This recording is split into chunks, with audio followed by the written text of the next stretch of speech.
les coach comme que loolu wax nañ ci li nga si wax dégg nañ ko père tamit li mu si wax dégg nañ ko comme tey luy débat bi man bëggoon ñu dugg si côté lamb ji am war a am dimanche comme tey instant bi nii dama la jël yaag père pour ngeen développer ko gars yi si combat bi war a am dimanche ndax dem yéen nga si live bi mais live bi dem dafa jaxasoo comme tey live bi calme na yow yaag père nekk si kaw di ngeen mën a développer yéen ñaar lu dugg si bopp Sénégalais yi si doo leen gisee lamb ji yow laay njëkk laaj tons kii coach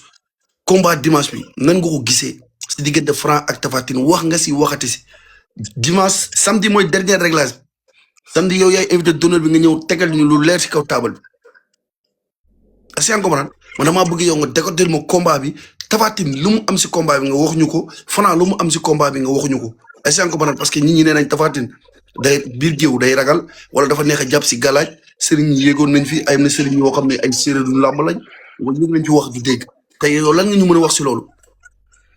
bon combat boobu nag tey jii bu ñu defee benn synthèse rek ci li fi jot a am yëpp ça veut dire que ni combat bi mu taxawee ba tey ci côté ñaari mbër yi seen préparation ba fi ñu agsi ni parce que agsi nañu ba à la fin parce que on est à quelques jours du combat 2-3 jours ci combat bi pour te dire que ni nag léegi les dés sont jetés mais loo ci mënti dégg di nga wax Franc favori ça c'est une chose te tey aussi Tapha Tine li mu am ci làmb ji bëriwul. après non li mu am ci làmb ji bëriwul. lu tax nga wax loolu. non parce que xam nga lu tax tey Tapha Tine li mu am ci làmb ji bëriwul mooy dafay bëre xale boo xamante ni tey jii dafa pare il y a longtemps. un ëpp ko compétition. ça c'est numéro 1 et de 2 ëpp ko doole. de 3 ci la ñu jot a gis ëpp ko bëri. nekk ci benn dynamique di nekk ci benn dynamique di dem ak nekk ci aussi dans un très bon état d'esprit. Il est bien dans sa peau, il est confiant, il est bien. Mais contrairement à tey jii ak Tapha Tine boo xoolee Tapha Tine avant ci lu mu jógee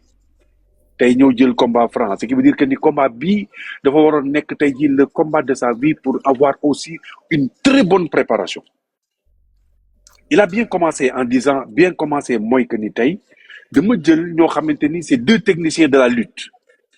mooy Zallo Kairé loolu ci làmb la yem làmb ñooñu làmb. contre Zallo ak Kairé lay bañ a dégg de. non s'il te plaît laisse-moi finir s'il te plaît du dëgg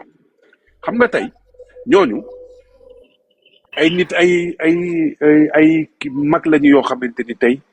lu jëm ci mbirum làmb ci bëri bi mën nañ la cee xelal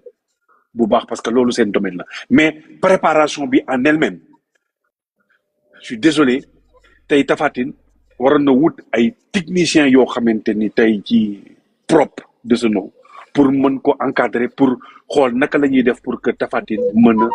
pare dans tous les sens physiquement pour que boo ko gisee sa xel mën a dal naan ci ponkal mii ngay gis nii de dal na xel du dëkk mënoo fexe nit ku jëlee fële tey ci Tapha Tine ni mu tolloon ak tey ni mu ñëw ak poids bi mu nga xamante ni ñëw na wàññi ko nii ci ni mu ko wàññee après xam nga lan ngay def tu te poses la question qu'est-ce qui se cache derrière cette préparation là parce que préparation day am but ba nga xam ne ni tey yow ci sa adversaire bi nga xamante ni tey jii moom ngay dajeel muy Franc koo xamante ni tey c'est un lutteur boo xamante ni tey il percute dafa bëri doole day ñëw ci sa tànk ça veut dire que ni tey yow dafa am liggéey boo xamante ni tey jii da nga ko war a def sa yaram dafa am loo xam ne tey daf ci war a nekk par force mais par contre gisuñu liggéey bi gisuñu développement bi après on dit il y a une point d'interrogation sur la préparation de Tapha Tine donc on veut dire que ni tey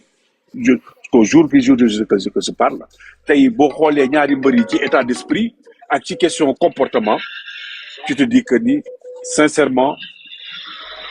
dañuy wax Franc juste à côté man Tapha Tine la faral moom lay ñaanal yàlla tey mu may ko ndam mais je pense que ni tey jii il a faussé sa préparation. merci. du dëgg bugguma nag dugg dans le parce que comme dañu jëm ci combat am na yenn yoo xam ne nag du ma bëgg dugg ci domaine boobu di wax di ci wax leneen parce que bugguma aussi di ñu ci xalaat loo xamante ni peut-être que ni jubluwuñ ci lool. Mais mais comme je père dis lii ñuy wax nii nag c'est sportivement parlant comme j'ai mais père dit waaw père yow ñëpp waaw. xam nañ expertu lamb nga ñëpp xam nañ ni xam nga lamb comme que Tapha Tine nga faral dañuy wax ci cadre lamb mais tey yow boo indi woon Tapha Tine ngan nga koy aborder le combat bi après coach su ñëw leeral si leneen. Non tey bu ma indi woon Tapha Tine mooy que ni dafa am loo xamante ni tey benn mbër amu ko te aussi nag naturellement sax mu nekkoon ci moom avant mooy que ni tey dafa am rallonge boo xam ni tey war na ko mën a permettre tey mu mettre Franc à distance mën ko garder à distance mais loolu aussi toujours dafay nécessiter une bonne préparation mooy jël technicien boo xamante ni xeex mooy liggéeyam xeex mooy mararam pour te dire que ni tey tàggat la ci loolu ba nga xamante ni tey fii ba suba boo bëgguloon sa adversaire bi jege wala jàpp la du la jàpp te di nga ko dóor nu mu la neexee te du la laal parce que loolu dafa nekk loo xamante ni tey war naa mën a nekk ci Tapha Tine parce que am na rallonge bi il doit avoir ces capacités là avantage la benn boobu avantage dong la am ci Franc bu weesoo loolu nag lépp lu mu jëm ci jàppanteeg Franc loolu dañuy naan asalaamaaleykum. merci Tons léegi coach ñëwul. waaw dama bëgg a analyser d'une manière très explicite pour juste faire comprendre que tey bu fekkee ne li waxee sport Franc li xel yi tàmm li bët yi tàmm gis ak liñ yaakaar ñëpp dañ naan la Franc mooy gagné Tapha Tine lu tax. wax naa la ko léegi mooy li ma démarré dama ne li xel yi tàmm li bët yi yàgg a gis dañ naan Franc mooy gagné Tapha Tine xam na yaa may dégg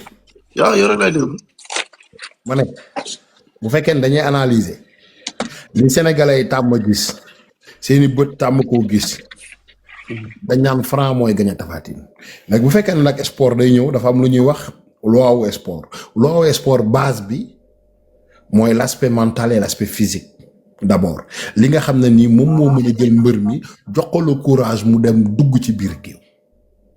ñu ne buñ xoolee ci côté Franc xool ci côté Tapha Tine kal moo ko ci ëppale tey buñ doon pesé dañ naan non mais Franc moo ko koy ëppale parce que Franc mi ngi ci 16 victoires consécutives non seulement il est jeune et non seulement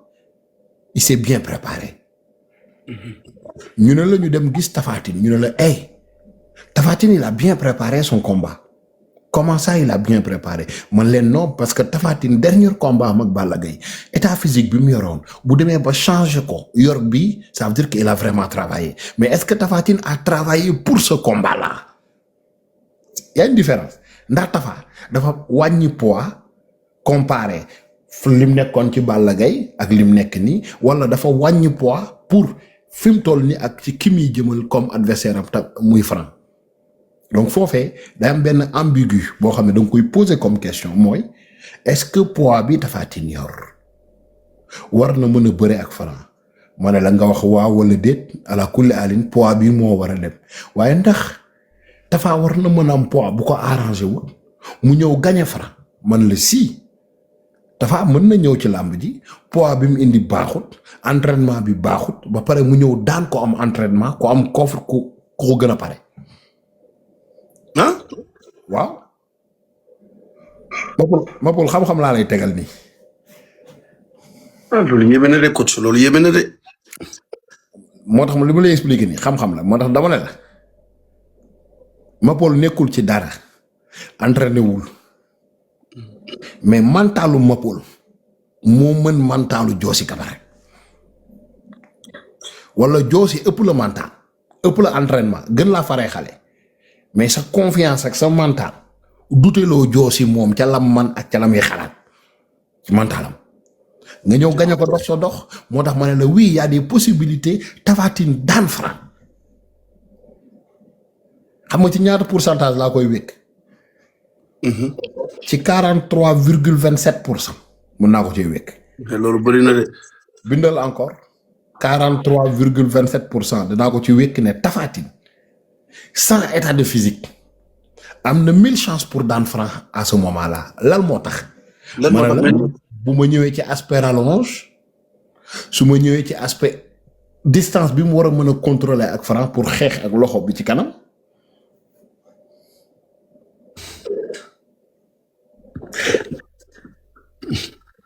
oui mais day fekk ni ay kàngam yu mën a xeex wër la day fekk ni ku aay ci programme mental nekk ci sa wet te kooka te bu boobaa day laaj quelqu'un boo xam ne nii nekkoon na ci niveau de compétition trop élevé. mais am na ko Kayre ak kii Zallo. ñoom Kayre mosuñoo nekk ci niveau compétition trop élevé. Paul Kane de toute façon gars yi maa ngi leen di bàyyi waay dégg nga. après leen déggoo incha allah là maa ngi defal sama fin de service yeeg affaire yooyu ça va être un peu compliqué. et jàmm ak salaam ci yéen. léegi coach Gary. bu bàyyi ma di ma wax Père Kayre ak Zallo ils ont jamais été. parce que ñooñu ñoo ko jege si ñuy mel noonu. Ouais, mais leur niveau, quand même, c'est pas un niveau. Mais loolu. Mais parce que boy bi bëre ak ñoom boy bi niveau bi fi mu toll nii maanaam ñoom fi ñu bàyyee làmb boy bi nga leen raw niveau déjà tu vois. mais kon da nga bëgg su ma déggee li ngay wax mooy da nga bëgg wax kon Boy Kayre ak Zallo amuñu dara lu ñu mën a conseiller Tapha Tine si làmb ji. non parce que déggoo li ma la wax c'est que Franc moo raw niveau ñaar ñoo ñee xam nga yaa may dégg. wala dégg kay. Franc dafa raw niveau ñaari paa yooyee. loolu bëgg nga mentionné ko maanaam ça veut dire que Boy Kayre ak Père Zal Franc da leen a raw niveau. mais yow la moo tax nanguloo ñaar ñooñu. newul nangulu ma leen de nangul naa leen seen carrière waaye dama ne waxewuma ci feneen fi may waxee mooy ci combat bii ñu jëm Franc mi. Boy Kayre bi muy doon booy ba ni mu màggatee li mu def ci carrière am yëpp Franc dafa ñëw xoola gëtëm maanaam raw leen ci niveau xam nga ndax comprendre nga Boy Kayre mbappat na Zallo mbappat na mais Franc mbappat na daa may dégg Boy Kayre moo gën a miin Franc suuf Zallo gën a miin Franc suuf non dama bëgg mu leer parce que dama bëgg ngeen comprendre li may wax fan laa ko teg quoi. parce que gars yi d'accord de gars yi dañ yow da nga sonal parce que yow kii Tapha Tine mënul indi Kayre indi Zallo expérience teg ay expérience yu lamb yow nangu loo leen pour lan. ma Paul dama la koy waxaat xoolal tey Tapha Tine bi ñu koy jël ci buntu këram xam nga lépp a jaxasoo. lépp a jaxasoo amul dara lu fa jaar yoon lépp a jaxasoo woon juste pour wax la ne la maanaam ñoom sont perturbés dans leur tête sont bruyants.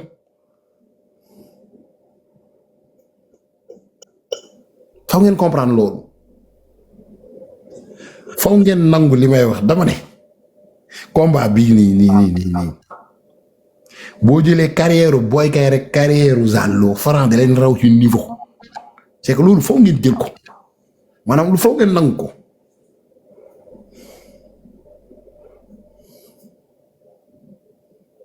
ñool. daa may dégg. maanaam niveau bi ñoom Boy Kayre daan bëree takki corde laalantey loxo pour daw ba ca fii lay ñëwaat moo amatul ci làmb démb def nii laalantey loxo pour daw ba ca fii lay ñëwaat moo amatul ci làmb c'est que loolu foo ngeen bàyyi ci xel quoi en fait loolu doonutul réalité wu làmb ji les gars yi ñu ngi ci entraînement professionnel ñu ngi ci beneen niveau mental bi du doon benn. ok. ndax yaa may dégg c'est pas la même chose frère. mais kon d'accord yow léegi Tapha Tine mi jëli sa Kayre jëli Zallo teg ko si wetam pour gagner làmbam est-ce que comprendre léegi kon yow man soo ma déggee li ngay wax mooy kon Tapha Zallo ak Boy Kayre amuñu dara li ñuy apporter si làmb ji Tapha Tine loolu nga bëgg a wax noonu. man dama lay wax ne la jëloon yow mooy ëpp chance jël la yow mooy ëpp chance jël Père Kayre ak Zallo. lu leer laa lay wax. coach ñooñu ay ndaanaanu làmb lañ mais la moo tax yow ñooñu joxoleen lu ñu moom si làmb ji. ay ndaanaanu làmb lañ woon. waaw mais ñi koy dar ñi topp Tapha Tine Papa Sow lan la. déglu ma wax la rek. waaw lu baax la lay wax. Papa Sow nouvelle génération bi la encore dama la koy waxaat ci nouvelle génération bi la bokk. c'est que loolu foog ngeen maanaam yéen xanaa daa wala seetaan làmb yu njëkk yi ay ñoom Mbaye Gueye bu faas ak ñooñu seen bëre lan la. mais ñooñu coach ñooñu seetaan duñ ko ñun ay xale lañ ñooñu ay Mbaye Gueye man musuma seetaan combat. léegi nag demal nga seetaan làmb bi démb ñoom Boy Kayre seen début carrière ñoom Zallo. Boy Kayre seetaan naa ko. waaw léegi laalante loxo fër daw ba ci corde yi ñëwaat la ñaari yoon ñetti yoon lañ koy def kenn jàpp tànk kenn daanu ñu ne waaw kii mën a bëri mais arrêtez. mais est-ce que xam nga ne ñaar ñooñu la Tapha Tine di mujjee si biir géew bi ñooñu lay mujjee déglu conseil am. waaw kon ñooñu ñoo ko nar a jël si tamit ci biir géew bi kon. non barki si lii mënatuma si dara mais coach yow man coach ban gars yi tapatalee ma live bi wàcc quoi tapatalee ma live xam nga lan moo garaaw jamonoy ñoom Malick mitrailleuse jamonoy ñoom Baye Mandione gisoo maanaam la Baye Mandione seeni jamono déjà rek ñoom seen niveau boobu dafa romboon niveau ñoom Boy Kaïré xam ndax comprendre nga li may wax. comprendre naa baax c'est que ça faut nga comprendre ne nouvelle génération bi ni ñuy xalaatee ci bëri ak li ñuy bëree c'est 1000 à l'heure comparé Boy Kaïré buy xalaat. posez waatal question lan moo tax Diène Kaïré di nekk en retard ci biir bëreem parce que ki koy coacher ancien bëre bi la yor ça marche pas. te moom la koy bëreloo. moo tax du dem. mais côté boobu coach d'accord ma si ndax na moo tax parce que nee nañ papa ji day yan booy bi pression comme Jules Balde ni muy def doomam. léegi moom laa lay expliqué Jules Balde ci boppam. loolu coaching bi ancien coaching la yor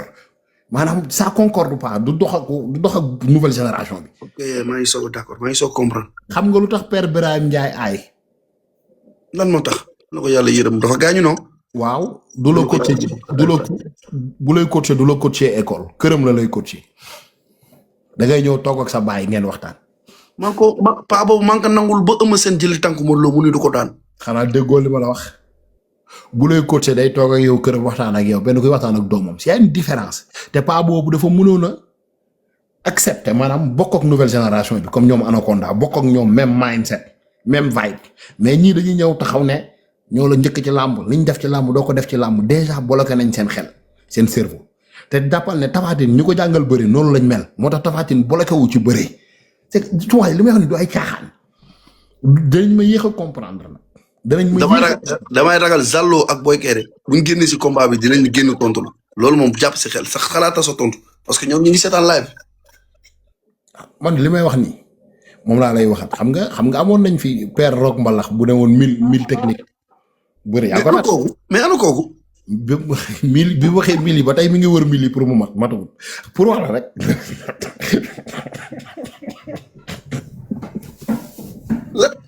bil la wax.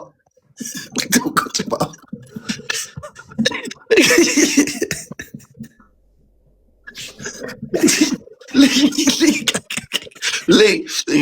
nga ne 1000 la yor 1000 la. non man comprendre ma de loolu dig ma ko leeral la loolu gisaguma dégguma ko. pour wax c'est juste pour wax la rek ne la soo amee fitu toog ne def nga say livre ne 1000 techniques ci bëre laa ne mais lui ça va pas man personnellement dama ne mais lui il va pas bien quoi même olympique biir olympique. 1000 la mais attends Rombala dafa mën a bëri dafa nii lan 1000 techniques la yor. waaw daa bind livre 1000 techniques. léegi ana ñu génn. 1000 yi motagul.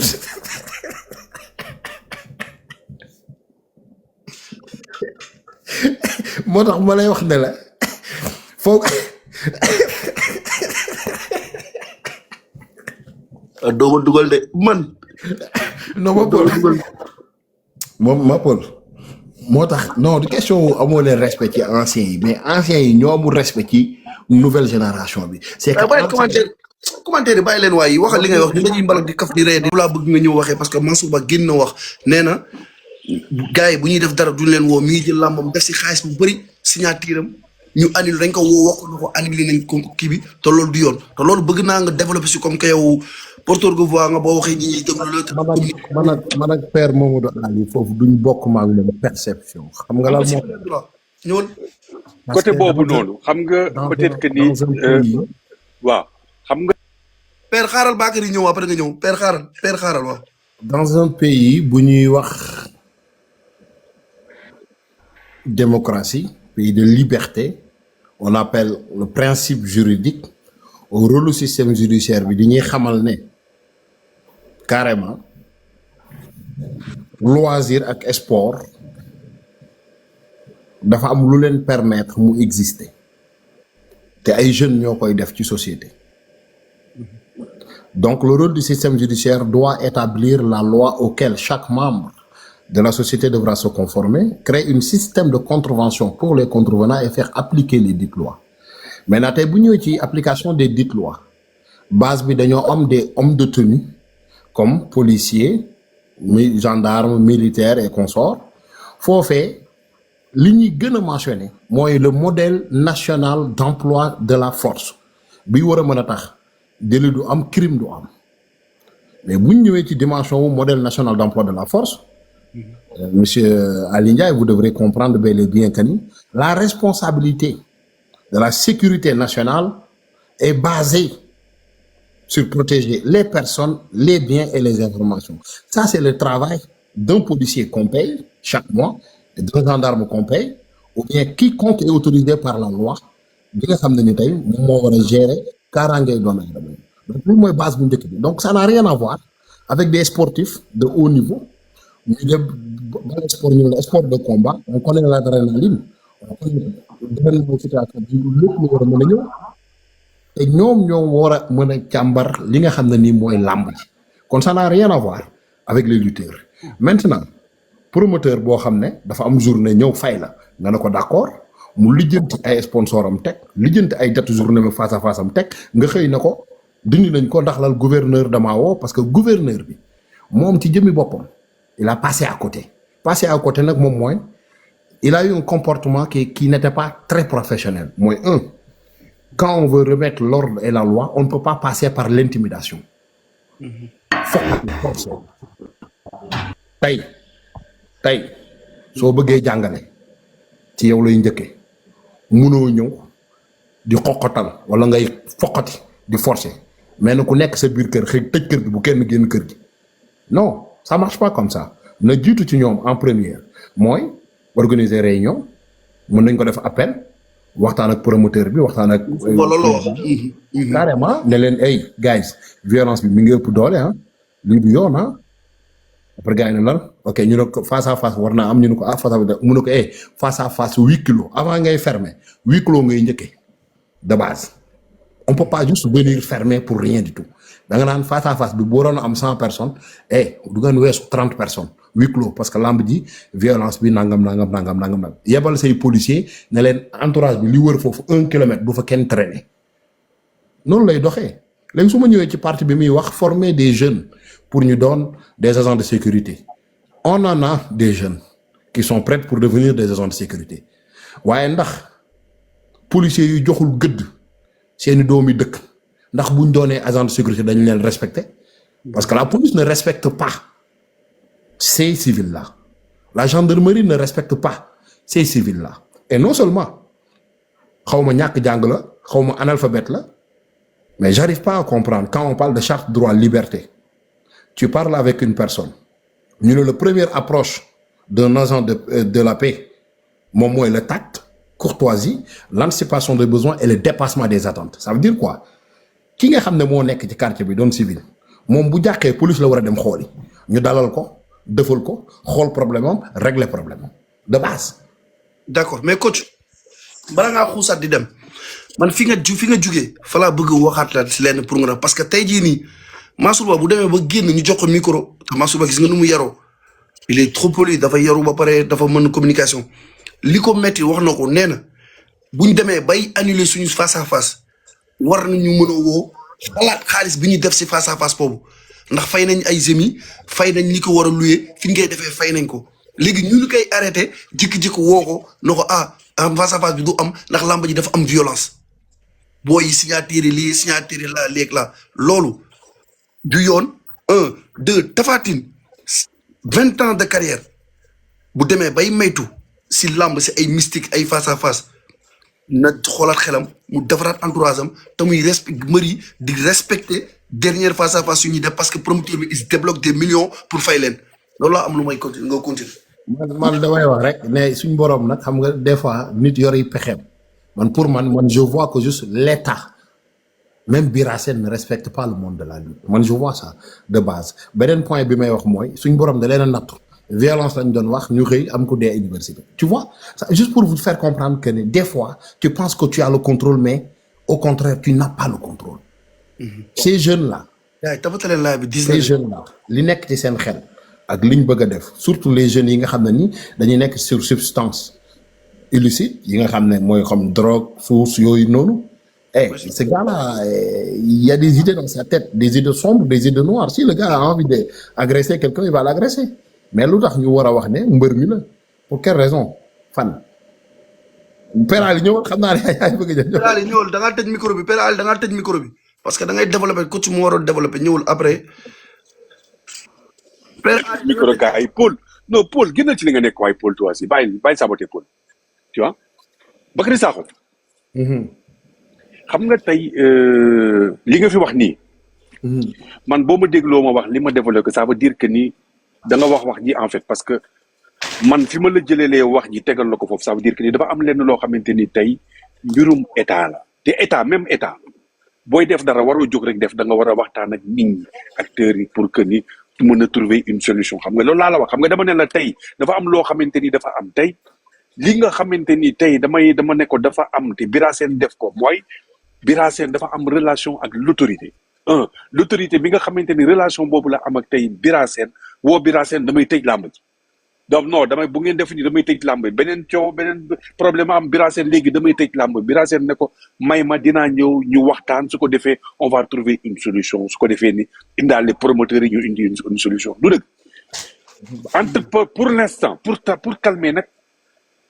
les ardeurs parce que autorité boobu toog naan dañ tëj làmb xëy na jot na ordre ci kaw ñu naan ko yow régler ñu problème violence moom li mu ci xalaat rek mooy tëj làmb te tëj làmb bi du mës a nekk solution bi parce que problème bi du foofu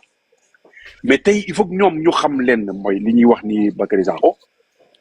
il faut que ñuy jóg di wax ak nit ñi il faut que ñuy ñëw di dugg ci nit ñi pour mën a comprendre nit ñi lan la ñuy dund ci biir dëkk bi réellement loolu dafa am solo mais mënoo toog fenn ci sa bureau rek toog bëgg a toog dégg nañ violence rek dañuy dem tëj que ça soit football bi la wala lamb bi ni quoi que ce soit gars yi il faut que ñuy wàcc ci terrain bi di xool li xew et di waxtaan ak aussi askan bi yéen acteurs yi pour calmer aussi les choses parce que fu nit waxtaan solution génn fa fu nit amee problème boo woowee les acteurs toog ñu trouver des solutions àdduna nag noonu lay doxee te tey autorités yi nag tam ci loolu lañ leen di xaar problème yi am nii pour man que ça soit université ou ailleurs buñ ko waxtaanee trouver une solution parce que nit ñi lu ñu bëgg rek mooy ku ñuy waxal pour trouver une solution mën a am yaakaar ci dara parce que nit ñàkk yaakaar ci dara moo tax muy def yenn yi wala di wax yenn yi que muy dégénéré nit nag dafay am loo xam ni boo ko fi bëggee jëlee amal loo teg seen loxo te loolu nag réew mi il faut gars yi bàyyi ci xel di waxtaan ak nit ñi parce que c'est important sinon rek li ci am li ñu nar a gisati ci kanam dana nekk loo xamante ni dana doy waar trop te kenn du xam foo koy waxee. Et vraiment, le Sénégal ne mérite pas ça, quoi. Dans tous les domaines. Domaine là, même si tu vois aujourd'hui, il y a Birasène qui est le président de la fédération. Donc, en fait, vous pouvez suivre la vidéo, vous voir manigance. Il y avait un jour, on a vu des membres du gouvernement qui attaqué Gris Bordeaux. Si vous vous rappelez. Wow. Très bien. Moi, gis nga li nga naan lien wu Birasène avec amitié avec le gouverneur. Tu vois tout ça maanaam waa làmb surtout seen sortie yi ñu mujjee def nii ñun on s'est mis dans la gueule du loup facile gratuit ci yoo xam ne nii ça nous a jamais concerné violence bi njëkk a tax ñu tëj làmb nit moo deewee biir géej waaye làmb xewee Pikine ñu ne ña demoon ca làmb ja ñoo ko rey léegi la personne bi dem làmb di ñëw làmb indaale paakaam déglu ma baal ba lay wax suusam tux yàmbaam ñëw ba ci porte bi fekk fa policier bu taxaw policier bi fuyee ko récupérer paaka bi def ci pot bàyyi ko mu dugg est-ce que loolu c'est la sécurité tu laisses une personne qui est en délirium aigu de base nga ba ko mu dugg ne day seetaan làmb donc foofu moo wax la ne la tey état dañoo am problème mu collaboration parce que en premier quand on parle de la sécurité. mais Bakary paaka koo ko fekkee waroo ko bàyyi dañ ko war a sax arrest moom dañ ko war a jàpp. dama nga xoolaat Bantamba yëpp. Ce qui est normal. teg bàyyi lu. waaw loolu moo normal si àdduna bi yëpp loolu bu ñu ko defee ñoom defuñ lu yoon de. moom laa lay expliquer nag. gars dañ koy def bàyyi parce que arme bu civil yor da nga war a am autorisation quand même. wala nga ñëw sécurité bonjour. wala nga ñëw suuf nii ñu bàyyi la nga dugg xalaatuñ les portail il y a le camion qui vient rentrer je vais vérifier ça. ah yooyu yëpp bàyyiwuñ ci xel nit ki daanu suffocation mën a am yooyu yëpp bàyyiwuñ ci xel.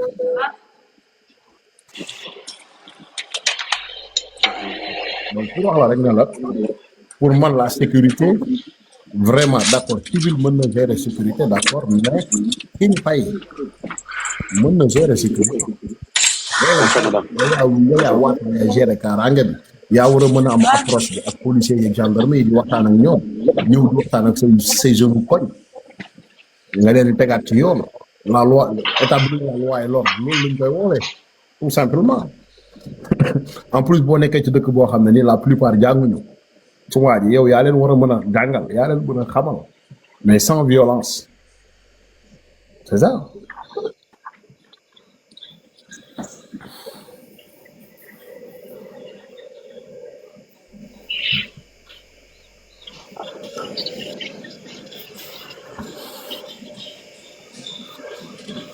anyway en tout cas daal comme li may wax rek dañoo respecté wóor la état moom biñ toogee lañ ne bu leen kenn tuddee làmb déewu def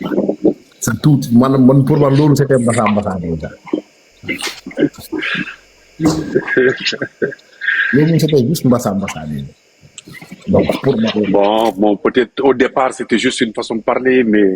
c'est des personnes c'est des citoyens normaux yoo xam ne ñoom ñëpp bëgg làmb ñoom ñëpp bëgg sport après ça c'est des choses yoo xam ne ça peut se comprendre. Après, il faut laisser le temps au temps. Ferrari, on n'a pas juste la lutte au Sénégal. On a le karaté, on a le taekwondo, on a basket, tennis. Ils font pas pour eux. ñaata champion karaté ngay gis ñu xeexal Sénégal ba yenn drapeau bu wàcc ko fu ñu mujj après ils s'en fout. C'est vrai. mais Bakary xam nga la moo waral loolu la moo waral. Ça c'est vrai. est-ce que yaa ngi comprendre. parce que gis nga ñi organiser lamb yi xoolal ma naa ñi organiser lamb CNG ils sont trop proches avec les hommes politiques il y a des trucs ils peuvent pas le faire. non. si parce que tu sais pourquoi. boo xoolee seen communication ak ñoom rek ak lii leen ministère yi di imposer ñoom ñu koy def te duñ prévoir promoteurs yi loolu du yoon si lamb nit booy def benn affaire war nga mën a woo comme ñoom bu ñuy jël décision sax ñoom ñoo koy jël seen bopp te promoteurs yi ñooy leaders yi. promoteurs yi ñoom dañ leen di war di confirmer li xew. mais Mapol aussi il faut dire la vérité les promoteurs tamit leur comportement c'est à revoir hein. Les promoteurs Sénégal de la lutte bi leur comportement c'est à revoir. Tu peux être bien poli à la maison c'est vrai mais en matière de business ñuy partager maag yow benn secteur de business promoteurs yi war nañoo mën a am benn link boo xam ne nii war nañoo mën a défendre leurs intérêts en général. C'est ça. C'est intérêt bopp ngay défendre. Ouais, mais il faut pas. Il faut que ça soit intérêt général. Ok, j'ai compris. Tey Mansour wax na mais Mansour li muy wax face à face am la laal. Mais il fallait aussi communiquer d'une manière boo xam ne ni tous les autres promoteurs dañ ko war a dañ ko war a wax ñoom ne du yoon. ñu xam ne promoteurs yi fii booloo nañ doon nañ benn exactement ñu ne ñun suñuy face à face bu ñu koy dañuy fay dañuy dépenser bu ngeen ko ajee da ngeen ñu delloo suñu xaalis CNG daf ñoo war a delloo suñu xaalis la fédération doit nous retourner notre argent c'est exactement. mais duñ ko def d'accord léegi sa waay Faramaren boo fee am nga li nga war a mën a wax après ñu continuer sur lamb ji quoi côté boobu am na solo. après ñu continuer sur asalaamaaleykum maa ngi leen di nuyu yéen ñëpp ku si nekk sa tur ak sant. waaw di rafetlu kàddu yi surtout Kouthou Bakary moom nag mi ngi wax lu am solo surtout ci nasaraan gi mu koy waxee waaw Bakary del sóoraale gars yi jàngul te leen sóoraale bu baax a baax parce que da ngay wax man maa ngi comprendre mais da ngay wax loo xamante ne si amaana mën na gën a motiver jeunes sénégalais yi yaa ngi dégg parce que bëri na si ñoo xamante ne si. du dégg li ngay wax mais boo ko doon man di ko càmbaraale ci wolof dana ci baax waaw beneen côté bi mooy Mopol li mu wax sànq foofu laa bëggoon a njëkk wax mooy dama gis c'est-à-dire promoteurs yi amuñu benn fusionnement boo xamante ni si ñoom war nañ mën a xeexal seen bopp ban jox leen cër bi nu moom parce que ñàkk leen a jox cër mënul weesu xëy fédération nekk benn comité wala benn cellule wala benn association xëy rek ne day arrêté làmb ji noonu comme si promoteur bi moom amul benn rôle ci làmb ji wala amul benn respect bu ñu ko war a jox si làmb ji. loolu amul ku koy rafetlu léegi promoteurs yi de ce fait bi ñu leen woowee en réunion man déglu naa ay parole Baye Ndiaye mu wax ne ñun boo leen ñu mayee temps de lii dinañ xool ni ñu koy defee foofu ñoom nekk nañ en équipe mais buñ jugee ci réunion boobu dootul nekk en équipe ku si nekk da ngay xàll mu yaal sa bopp ngay defaral beneen côté bi mooy violence bi yab nañ ci làmb ji trop te violence du làmb kese ku seetaat stade de Mbour ak Wakaam ñaata moor la am te loolu Ligue 1 bii la football bii la ku seetaan nawetaan fii Sénégal xam ni violence kese la pourquoi ñu yàpp làmb goo xamante ne si maanaam violence bu làmb bu defee 0,5 si violence rek ñu génnee ay daan wala ñu xupp leen napp leen pour ñoom ñu remettre loolu noonu dans l'ordre man loolu dafa ma jaaxal trop te dafa ma metti te ñun làmb lan am ñun dañu làmb sport la dañu làmb suñu cosaan la suñu aada la pare bu defee benn violence bu ndaw rek wala mu am benn infraction bu ndaw rek duñu ko pardonné te Ligue 1 bi bërki démb yàggul dara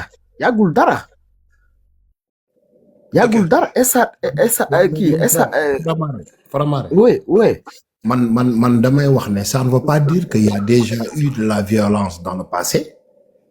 ci ay football ak ci lii ça donne une 0,5% raison que la lutte doit avoir violence xam nga la laa mënul comprendre ak ñoom. man bu ma leeree ne ci biir stade bi. kenn agressé wu fa kenn jamu fa kenn. gars yi pare nañ ñu war a dem ñibbi. dem ñibbi boobee. làmb nekk toute responsable bi damay waxaat ne leen.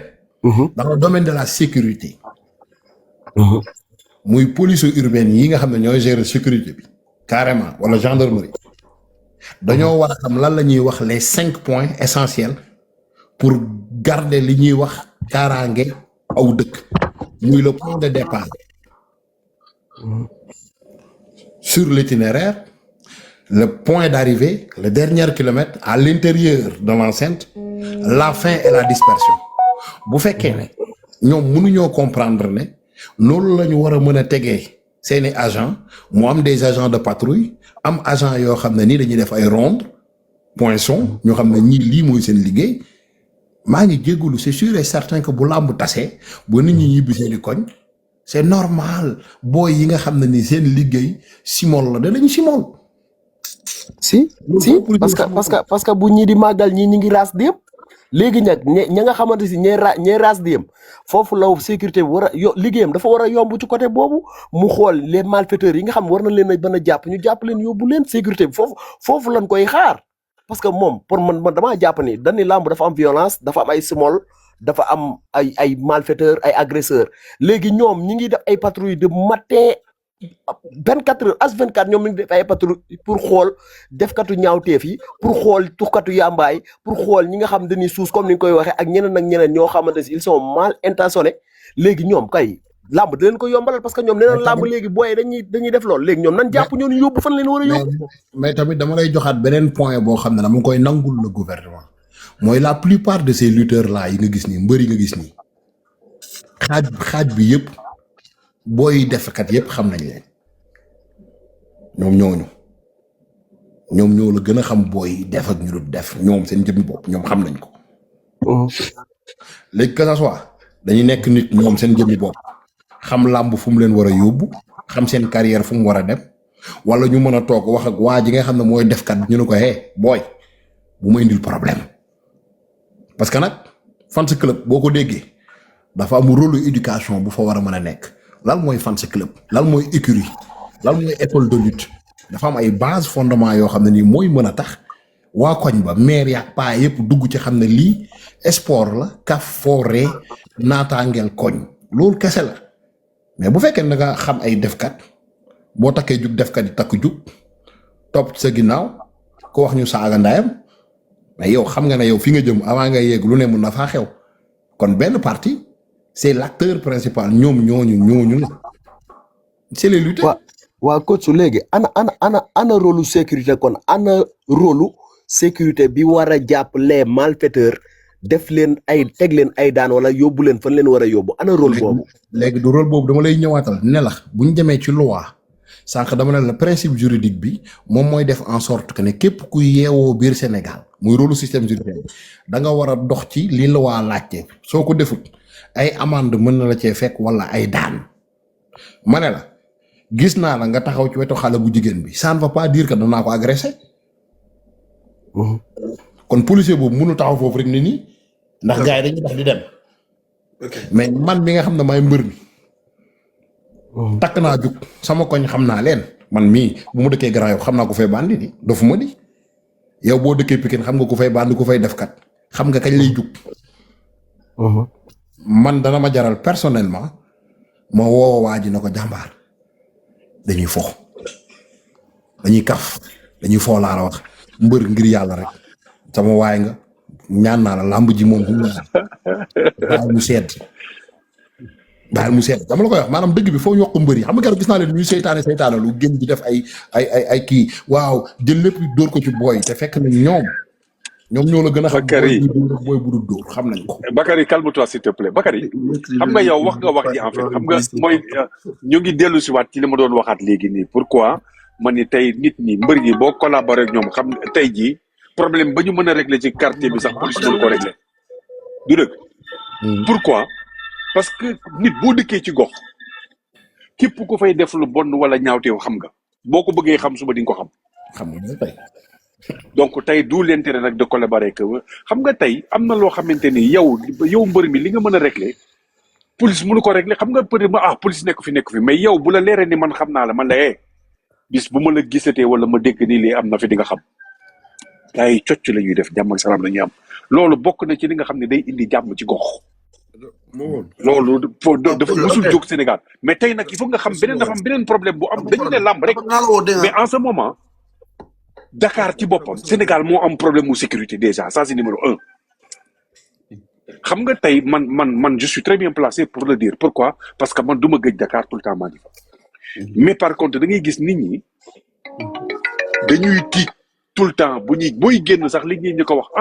dañuy def attention parce que dañuy agressé léegi koñ bi fii dañuy agressé mais même journée bi sax léegi nit ñi dañuy agressé mais loolu boo amee ce qui veut dire que ni nag on a un problème de sécurité nationale. Mais qu'est-ce qui a engendré ce problème de sécurité nationale? Merci beaucoup. Ça, c'est une bonne question. C'est une bonne question. Parce que tey nag mbir mi dafa rax parce que xam nga lu tax. coach xanaa la ngaa def loolu li ko tubaab bi di wax sax. non loolu coach laay mbalak bi laay. xam nga tey li engendré loolu mooy tey xam nga léegi li rax ci dëkk bi dafa bëri. ci Sénégal léegi li fi rax dafa bëri. kenn xamatul mooy kan bëri na aussi ay étranger yoo xamante ni tey jii amuñu fu ñu nekk dañuy squatter tey peut-être mbir mi tar na ci moom boo xam ne tey bokk na ci li tax tey agression yi gën a bëri parce que la plupart ci ñi ñuy jàpp ci mbirum agression yi ñu ci ëpp une partie ça peut être les Sénégalais mais l'autre partie aussi ça peut être aussi des étrangers c'est pas une raison mais pour wax la ne nag tey loolu liggéeyu tey ñi nga xamante ni tey ñoom ñooy police wala gendarmerie ci gox bi ñu nekk pour régler problème boobu te dañ koy xam nag te dañ koy xam parce que dañ koy wax mais sinon beneen bi mooy waa gox bi ci boppam ñoo war a mën a jóg pour nekk régler le problème boobu seen bopp gox bu demee ba te am yenn yi fa am il faut que waa gox bi jóg. yow. waaw léegi garaaw buñ ko deful du ñu am jàmm. léegi père. comme que léegi Mapol foofu dama bëgg souligner père rek ne ko pour wax ko ne ko tey bu ñu Guédiawaye Parcelles Malika Boune. en général ñoom dañuy am ay poste de police. waaw. pourquoi pas monsieur le maire capitaine de police ou colonel de police ou chef de police ñu mën a organiser une assemblée générale boo xam ne nii tey dox ak sa gox la wala waxtaan ak sa gox ci biir waxtaan ak sa gox nag liñ ci mën a trouver maanaam en général police dañoo war a am rôle boo xam ne ni rôle rééducation lay doon maanaam dajale say gox ci biir gox bi bu amee association nga toog ak ñoom soo amee troupe théâtre nga toog ak ñoom jeunes étudiants yi nga toog ak ñoom ñu waxtaan ci kaaraange bi waxtaan ci leur passion fi ñu bëgg a dem ak nan lañ war a mën a collaborer pour mën a garder la paix à l'intérieur de leur quartier mais imaginez tey poste police bu ne am devoir def loolu te yaa ngi koy wax sànq France dafa am ñu ñuy fay ñuy calmer dafa am ñu ñuy fay ñuy réfléchir di wax ak xale yi ni leen hey molo bu fekkee ne Sénégal mënuñu loolu ba pare di revendiquer pays musulman y a un problème. D'accord.